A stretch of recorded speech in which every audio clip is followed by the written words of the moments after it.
제일 행복한 사람입니다. 저는 제 생각에 저는 그렇게 생각해요. 난 참 행복하다. 제가 얼마나 행복한지 모르겠어요. 참 행복하다. 제가 돈이 많지 않습니다. 그 누구만큼 또 공부도 많이 못했고 또 생긴 것도 뭐 그냥 그렇게 생겼습니다. 그런데 저는 행복해요. 주님 안에 있기 때문에 행복해요.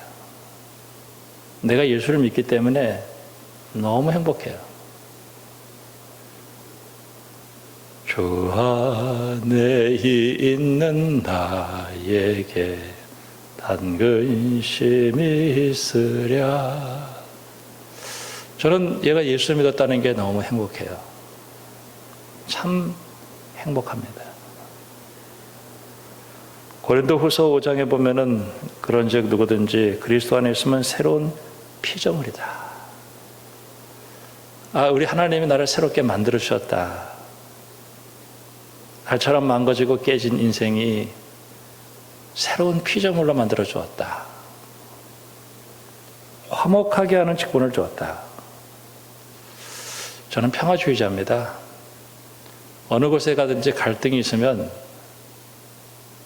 정말 해피바이러스처럼 그곳에 화목을 가져오려고 굉장히 애를 씁니다. 때로는 용서도 하기도 하고 때로는 섬겨주기도 하고 내 물질로 나누고 그리고 원수까지도 사랑하려고 하는 마음이 있어요. 참 제가 된 게 아니라 예수님께서 그렇게 자꾸 만들어주셔요. 히브리서 12장에 보니까 모든 사람과 더불어 화평함과 거룩함을 따르라. 이것이 없이는 아무도 주를 보지 못한다. 화평함과 거룩함. 고린도후서 6장에 보니까 하나님의 은혜를 헛되이 받지 말라. 이르시되 내가 은혜 베풀 때 너에게 듣고 구원의 날에 너를 도왔다 하셨으니 보라 지금은 은혜 받을 만한 때요 지금은 구원의 날이다. 하나님의 은혜가 얼마나 감사한지 몰라요. 창세기 25장에 이삭이 아들이 둘이 있었어요. 근데 그 아들이 하나는 에서고 하나는 야곱인데 이 에서는 상당히 육적인 인간이었어요. 사냥을 좋아하고 아주 그 사나이 같은 그런 사람이었습니다. 근데 이 야곱은 지금 우리나라 대기업의 사원 같은 신만만하고 하여튼 모든 것을 이렇게 생존 경쟁에서 이겨 나갔던 사람들이었습니다. 특별히 태어날 때 쌍둥이로 태어나는데 자기 형의 발꿈치를 붙들어. 와, 대단한 사람입니다. 자기 형의 발꿈치를 붙들고 태어났어요. 이제 서로 성장을 했습니다. 하루는 형이 사냥을 하고 돌아오는데 야곱이 그 앞에서 팥죽을 끓이고 있었어요. 그 형이 야 팥죽 좀 주라. 야곱이 찬스를 만났습니다. 형, 장자의 명분을 파세요. 그랬어요.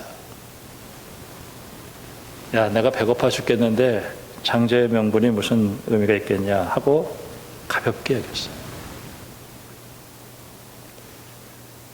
여러분, 하나님의 은혜를 헛되이 받지 않기를 주님의 이름으로 축원합니다.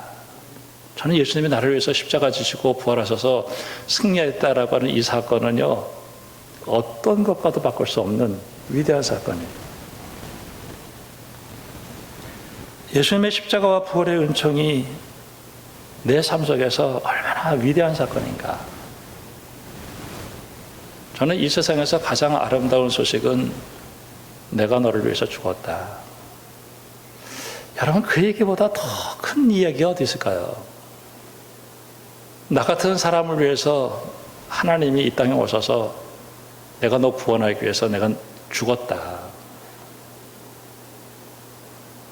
그 큰 사랑을 내가 힘입었어요. 마태복음 5장에 보니까 우리 주님이 산에 올라가셔서 제자들에게 너 복 있다. 너 행복한 사람들이다. 복이 있나니 복이 있나니 복이 있나니 복이 있나니 복이 있나니 계속 선언해 주셨어요. 하나님이 복이 있다니까 내 복이 있는 줄 알고 사는 거예요. 의를 위하여 박해를 받은 자는 복이 있나니 너희를 욕하고 박해하고 거짓으로 너희를 거스리고 악한 말을 할 때 너희에게 복이 있나니. 전 참 행복해요. 아, 나 예수 믿고 복 받았구나. 저는 내가 예수 안에 있다는 것이 얼마나 감사한지 몰라요.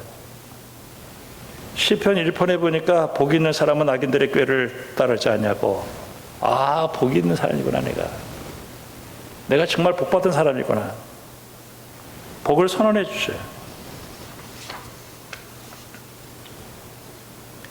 오늘 말씀을 보면은 여호와여 주의 장막에 머무를 자 누구 오며 주의 성산에 사는 자 누구리까. 야, 내가 주님의 장막에 거하는구나. 내가 성산에 사는구나. 내가 예전에는 세상에 살았었어요. 세상 사람이었고, 근데 예수님이 나를 그 세상에서 뽑아서 하나님의 장막에 머물게 하시고 주의 성산에 살게 하셨어요. 야, 이 은혜가 이게 얼마나 감사한지. 참 행복하죠. 갈라디아서 2장에 보면은 내가 그리스도와 함께 십자가에 못 박혔나니 그런즉 이제는 내가 사는 것이 아니라 오직 내 안에 그리스도께서 살아계신 것이다. 그리스도가 내 안에 살아계시다. 이제 내가 육체 가운데 사는 것은 나를 사랑하사 나를 위하여 자기 자신을 버리신 하나님의 아들을 믿는 믿음 안에서 사는 것이다. 내가 주님이 내 안에 계신. 요한복음 1장에 영접하는 자 곧 그 이름을 믿는 자들에게 하나님의 자녀가 되는 권세를 주었다. 이는 혈통으로나 육정으로나 사람의 뜻은 나지 않냐고 하나님께로부터 난 자들이다. 참 내가 예수 믿고 하나님의 자녀가 되었다라고 하는 이 축복. 시편 84편에 보니까 만군의 여호와여 주의 장막이 어찌 그리 사랑스러운지요 내 영혼이 여호와의 궁정을 사모하며 쇠약하며 내 마음과 육체가 살아계시는 하나님께 부르짖나이다. 나의 왕 나의 하나님 만군의 여호와여 주의 재단에서 참새도 제집을 얻고 제비도 새끼들 보금자리를 얻었나이다. 주의 집에 사는 자는 복이 있나니 그들이 항상 주를 찬송하리로다. 야, 내가 정말 예수 믿고 내가 세상에 살던 나 같은 세상 사람을 하나님의 교회의 일꾼으로 삼아주신 것이 얼마나 감사한지 몰라요. 교회 궁정에서의 한 날이 다른 곳에서 첫날보다 나은 즉 악인의 장막에서 사는 것보다 내가 하나님의 성전 문지기로 있는 것이 좋사오니. 여러분 축복합니다. 여러분 하나님 안에 있기를 고집하는 믿음의 사람들이 되기를 주님의 이름으로 축원합니다. 하나님의 은혜 가운데 있다. 창세기 6장에 보니까 홍수가 나는데 노아에게 방주를 만들려고 그래요. 그래 방주로 들어가자. 그랬을 때 방주로 들어간 사람의 행복.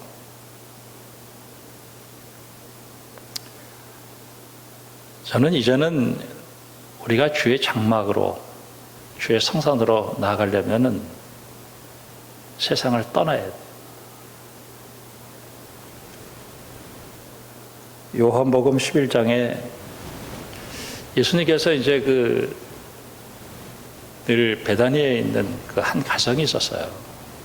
늘 이렇게 하나님의 나라 복음을 증거하고 이게 살다가 때로는 피곤하면 들어가서 쉬기도 하시고 또 먹을 것이 있으면 그 집에 가서 먹기도 하고 그런 아주 가난하지만은 예수님 사랑하는 가정이 있었어요. 근데 그 사랑하는 가정에 나사로가 있었는데 나사로가 죽을 병에 걸렸어. 그러니까 동생들이 우리 오빠가 지금 죽으려고 하니까 예수님 오셔서 좀 기도 좀 해주세요. 예수님께서 안 가셔. 기다려. 죽을 때까지. 나흘이 돼서 장사를 치렀습니다. 그때 예수님이 나타나시는 거예요. 그때 마리아와 마르다가 주님이 좀 빨리 오셨더라면 우리 호라비가 죽지 않았을 텐데 왜 이렇게 늦게 오셨어요? 예수님께서는 뜻이 있어서 늦게 오신 거거든요. 그러면서 무덤에 가요. 무덤에 가서 주님이 그 죽음을 보면 통렬하게 우셔요. 아파하셔요. 그리고 그 무덤에 돌을 옮겨 놓아라. 그렇게 얘기하셔요. 벌써 죽은 지 나흘이나 되었습니다. 너 믿으면 영광 볼 거야. 돌을 옮겨 놨어요. 그리고 예수님께서 그 무덤 앞에서 소리를 치면서 외치는 것입니다. 나사로야 나오라. 나사로가 그 무덤에서 배로 들린 채로 나오는 거예요. 저는 여러분을 축복하고 싶습니다. 죽음 같은 그런 세상에서 나와서 하나님의 은혜 가운데 사는 여러분들이 되기를 주님의 이름으로 축원합니다. 나와야 됩니다. 나와야 돼요. 주의 장막에, 주의 성산에. 얼마 전에 제가 설교했는데 에스겔 37장 그 시대의 상황을 환상 가운데 에스겔에게 하나님이 보여주셔요. 야, 너 뭐 보냐? 이 골짜기에 그냥 뼈들이 그냥 쫙 수천 수만의 뼈가 그 시간이 흘러서 바짝 말랐어요. 손가락 하나만 대면 우르르 무너져는 그런 환상을 보여줘요. 야, 이 뼈들이 살겠냐 물어요. 아유, 이게 어떻게 삽니까? 지금 뭐 그냥 수분도 다 빠지고 뼈도 그냥 앙상해가지고 그냥 재로 변한 이게 살겠습니까? 산다. 명령해라. 명령을 하고 생기를 불어넣으니까 막 그냥 이 뼈들이 막 맞아 들어가는데 와, 군사가 되는 군사. 뼈도 생기고 핏줄도 생기고 힘줄도 생기면서 큰 군사가 돼요. 그러면서 뭐라고 얘기하냐면은 무덤에서 나오라 그래. 그 무덤은 바벨론 포로로 끌려가서 70년 동안 살면서 그들이 상처받고 아무것도 못하는 그런 상태 속에 있을 때 이제는 하나님은 그 속에서 생명으로 불러내는 거예요. 내가 세상에 살면서 마귀의 종으로 살아갔던 그 모든 것을 포기하고 하나님의 성산에 하나님의 성전의 장막으로 나왔다는 그 자체가 저는 살아있는 하나님의 사람인 줄로 믿고 영광 돌리기를 주님의 이름으로 축복합니다. 도스토옙스키의 죄와벌에서 이 라스콜니코프가 집을 나와서 길을 걸어요. 저는 오늘 내가 성경책을 가지고 신앙을 고백하면서 하나님에 나와서 주의 성전에서 오늘 이렇게 예배드렸다라고 하는 이 사실이 저는 하나님의 복을 받은 사람이에요. 여러분은 복 받은 사람인 줄로 믿고 주님께 영광 돌리기를 주님의 이름으로 축복합니다. 근데 참 이상한데 사람들은 거기서 안 나오려고 그래요. 참 안 나오려고 그래요. 세상의 쾌락이 너무 좋은 거예요. 이스라엘 백성들이 애굽에서 나오려고 해서 나오라. 근데 가서 가려니까 뒤에는 애굽 병정이 따라오지요. 앞에는 홍해가 넘실대지요. 그 죽음의 계곡 광야가 있죠. 우리 안 가. 우리 애굽이 비록 자유도 없고 우상 숭배가 가득 찬 이 땅이지만은 그래도 먹을 게 있으니까 안 갑니다. 돌아가자고 그래. 여호수아와 갈렙은 우리는 하나님이 통치하는 그 땅으로 가야 된다. 모세도 가자. 우리 안 갑니다, 안 갑니다. 우리는 그런 거 필요 없습니다. 오늘 에스겔을 통해서 무덤에서 나와서 이제 하나님에게 가자. 하나님이 통치하시는 곳으로 가자. 하나님 다스리시는 곳으로 가자. 안 갑니다, 안 갑니다. 우리 안 갑니다.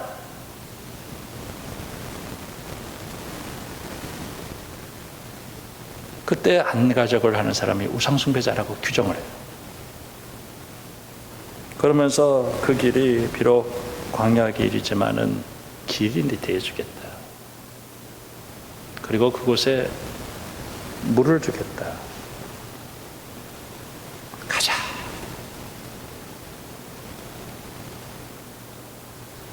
우리 하나님을 따라서 나서는 것이 세상에 있는 것들을 내려놓고 하나님께 따라가는 것이 때로는 위험스러운 것처럼 보일 때가 있어요. 그 무덤 속 바벨론 70년 동안 사는 동안에 터전이 있어요. 그곳에 머물러 있기를 원해요. 오늘 우리 주님은 주의 장막에 머무르게 하시고 주의 성산에 살게 주님께서 십자가 지시고 부활하게 하셨어요. 제가 요새 그 부활주의를 맞이해서 마태, 마가, 누가, 요한을 다시 보기 시작했어요. 저는 마태복음을 보면서 지난주에도 설교했었지만은 70번씩 7번 용서하는 사건. 1만 달란트 용서를 받았는데 100데나리온은 자기에게 그 갚지 못한 사람의 그 멱살을 잡고 있는 그 모습을 보면서 예수님이 십자가를 지고 부활하셔서 서로 용서하지 못하는 마음은 죽음의 그것이고 죄에 붙들려 있는 인생인데 내가 예수를 믿고 변화되어서 내 형제를 용서할 수 있다라고 하는 것이 얼마나 큰 은혜인가. 마가복음 10장에 보면은 예수님께서 예루살렘에서 올라가는데 제자들은 그것이 무슨 성공인 줄 알고 주님이 한 자리 하시면 내 우편에 나는 좌편에 하나 해주세요 이렇게 하면서 청탁을 하죠. 예수님께서 뭐라고 말씀하시냐면 으뜸이 되고자 하냐 다른 사람의 종이 되어야 되고 인자는 섬김을 받으려 한 것이 아니라 섬기러 왔다. 예수님의 십자가와 부활의 은총으로 내가 새롭게 되어졌다라고 하는 것은 섬기는 삶이다.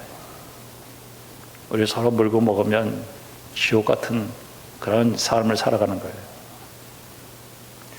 누가복음을 보면은 19장에 예수님 십자가 지기 바로 전에 한 사건이 나와요. 사개오라는 사람이에요. 이 사람은 세리장인데 굉장히 착한 사람이에요. 근데 세리라고 하는 것 때문에 낙인이 찍혔어요. 사람들에게 접근을 못해. 예수님께서 이제 가셔요. 근데 뽕나무에 올라간 거예요. 키도 작고. 그래가지고 예수님께서 찾아가서 야 사개오야 내려올래? 내려왔어. 야, 나 네 집에 좀 들어가고 싶다. 나 니네 집에 들어가서 나 배고픈데 우리 제자들이랑 함께 좀 밥 좀 먹어야 되겠다. 사개오가 영접을 해드렸어요. 그리고 그 예수 그리스도 안에서 그 하나님의 형상을 보고 그 자유를 봤어요. 그리고 거기서 무슨 사건이 일어나든 내 재산의 반을 끊어내서 내겠습니다. 그리고 내가 불이토색한 것이 있다고 하면 대비로 갚겠습니다. 하나님께서 예수님께서 이 집에 구원이 이뤘다. 그게 19장의 사건이에요. 그리고 가난한 과부가 그렇게 힘들어졌던 그 둘의 뼈를 주님께서 보시고 그들이 그 있는 사람들에게 착취당한 상황을 봐요. 누가복음에서 예수님의 십자가에서 죽으시고 부활하신 사건 가운데서 정말 우리에게 주시는 말씀은 물질로부터의 자유구나. 물론 물질은 필요하지만은 참 그걸 가지고 우리가 하나님 나라를 위해서 쓴다라고 하는 것이 이게 얼마나 큰 은혜인가. 요한복음에서는 주님께서 뭐라고 그러냐면은 제가 요한복음에서는 그 15장에 포도나무 비유가 보여요. 그때 포도나무 가지에 열매를 맺는다라고 얘기하면서 그 뒤로 가서 보면은 내 제자는 사랑하는 사람이다. 그 당시에 그 영주주의자라고 하는 것들이 있는데 영주주의자들에 대한 그 싸움 속에서 나온 건데 영주주의자는 뭔가 자꾸 깨닫기만 해. 그리고 이 몸으로 어떤 그 이 윤리적으로 도덕적으로 살아가는 것에 대해서 부인을 했어요. 그때 예수 믿고 구원받은 사람에게는 이런 열매가 맺어져야 된다라고 얘기하면서 그 영주주의자들을 공격하는 게 그 메시지예요. 내가 그렇게 사람을 미워하고 살았는데 내 안에 예수를 믿고 구원받아서 내가 원수까지 사랑할 수 있는 사람이 되었다라고 하는 것이 이게 엄청난 은혜였대요. 참 하나님의 은혜가 얼마나 감사한지. 내가 예수를 믿고 내가 세상에 살았는데 세상의 가치관 미워하고 더 가지려고 그러고 그리고 나누지 못하고 사랑하지 못하는 삶인데 예수 믿고 하나님의 통치 속에 내가 들어갔는데 참 십자가 지시고 나를 주의 장막에 살게 했다. 주의 성산에 살게 했다. 참 하나님의 은혜고 저는 얼마나 내가 행복한지 몰라요. 참 행복하다. 여러분 주님의 은혜를 누리는 여러분들이 되기를 주님의 이름으로 축복합니다. 그러면서 주님의 장막에 거하는 자가 이제 어떤 열매를 맺냐면 정직하게 행하고 공의를 실천하고 그의 마음의 진실을 말하고 그의 혀로 남을 허물하지 않고.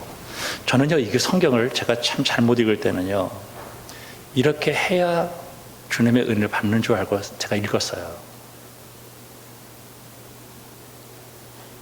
저는 정직하지 않아요.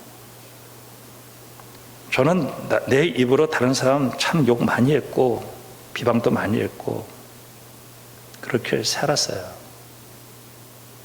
내가 노력으로 안 되더라고요. 근데 내 안에 예수님께서 살아계시니까 이제 내 삶이 새롭게 변화됐는데 어디 가서 정직하게 살지 말아라. 그러면 못 살겠어요. 안 돼 그게. 끝부분에 가면은 뇌물을 받고 무지한 자를 해야지 아니한다 이렇게 있을 때 저도 뇌물을 받을 수 있는 자리에 있었어요. 여러분 수천만 원이 여러분에게 순간적으로 오는데 어떤 일이 있을 때 전 죽어도 그 뇌물을 못 받겠더라고요. 죽어도 안 되겠다. 이거는 내가 노력을 해서 되는 것이 아니라 내가 주의 장막에 거하고 예수님 내 안에 살아계시면 예수님께서 내 삶의 변화가 일어나게 되어 있다는 거예요. 야, 이게 은혜였구나.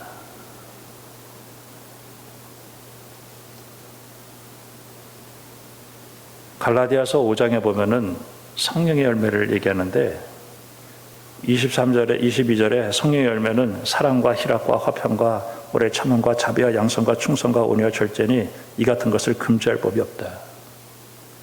금지할 법이 없다 이 말이 무슨 말인가 생각했어요. 성령이 역사하면 열매를 맺게 돼 있다는 거예요. 내가 열매를 맺지 못하고 내가 맨날 다른 사람을 욕하고 정직하게 살지 못하고 공의를 실천하지 못하고 그리고 이웃을 비방하고 살고 하나님을 두려워하지 않고 살아간다고 하면은 맨날 뇌물 받고 잘못된 짓을 저지르고 있다면 주님의 장막에 거하지 않고 주님의 십자가 은혜를 모르는 사람이라는 거예요.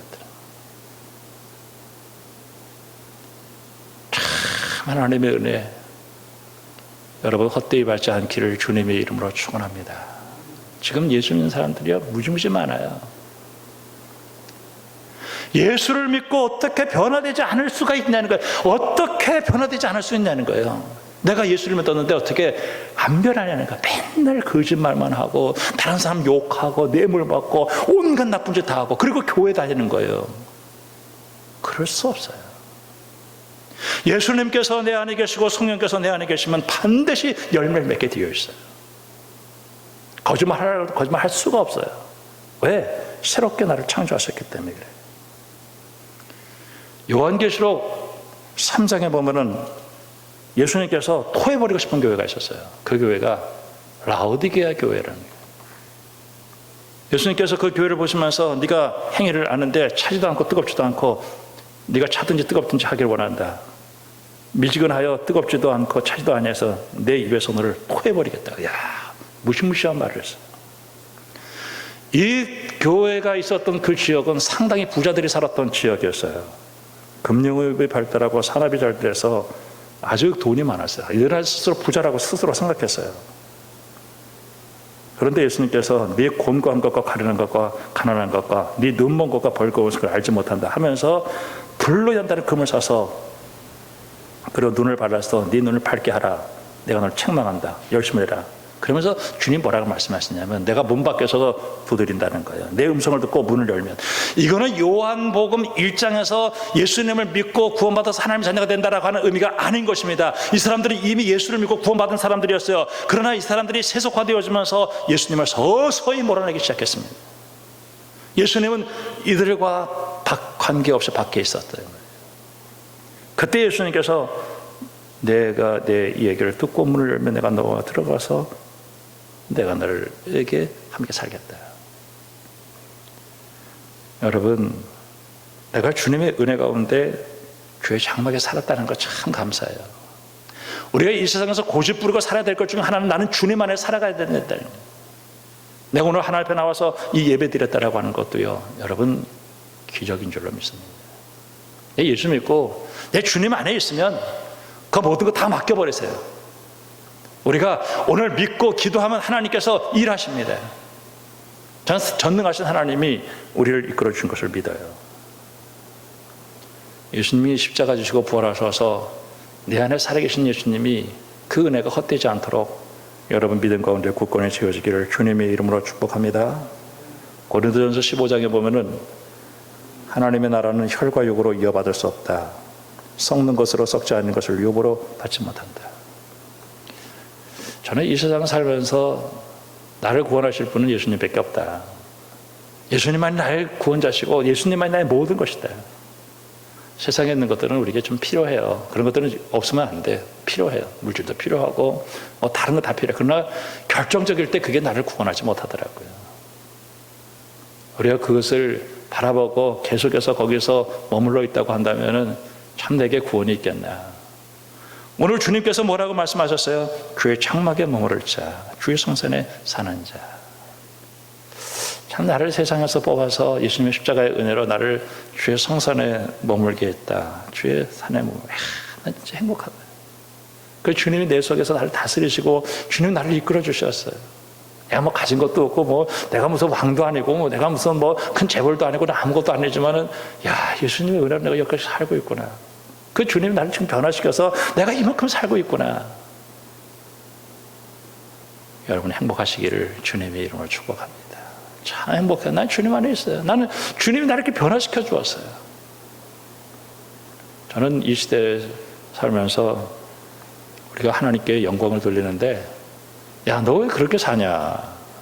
나 예수님 십자가로 나 변화시켜 주었어. 나 그렇게 살 거야. 여러분 행복하시고 주 안에 승리하기를 주님의 이름으로 축복합니다. 주님 내 안을 사랑하세요. 주님 내 안에 계셔요. 주님 나를 변화시켜 주셨어요. 에이, 거짓말 하려고 해도 할 수가 없어. 거짓말, 너 정직하게 살지 마. 정직하게. 나 정직하게 살아야 돼. 나 예수님께서 그렇게 만들어 주셨어. 아니, 너 좀 타락을 해. 나 잘 안 돼. 나는 그게 안 돼. 그게 고시고시까지. 예수님께서 십자가 지시고 나를 새롭게 만들어 주었는데 내가 어떻게 그렇게 할 수 있어? 난 그렇게 할 수 없어. 물론 우리도 약하기 때문에 넘어지기도 하죠. 참 주님의 은혜가 얼마나 감사한지.